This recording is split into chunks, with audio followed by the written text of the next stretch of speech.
बाबा के बगिया में उपजे हरदिया भैया बैठ रखवार। बाबा के आगे बैठी सोचे माँ बेटी भई सियान।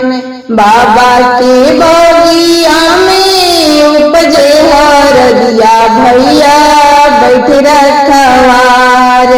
बाबा के आगे बैठी सोचे माँ बेटी भैली सियान।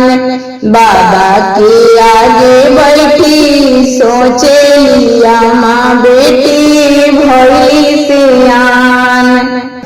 हरे हरे बसवा कटवले जनक पान से मड़वा छवाए। चौके पर बैठेली सीता सुंदरिया हरदी चढ़ सिर माथ। चौके पर बैठेली सीता सुंदरिया हरदी चढ़ सिर माथ।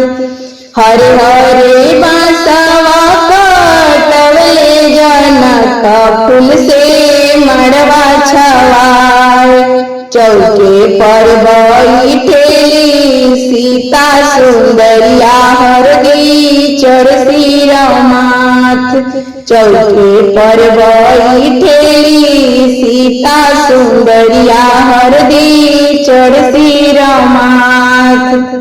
अवध से आइले बरतिया के पहुँचे जनक दुआर। सीता सुंदर बैठे जनक जी के जांग राजा कर कन्यादान।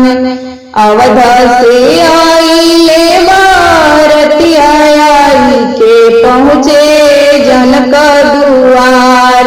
सीता सुंदर बैठे जनक जी के जांग राजा कर कन्यादान।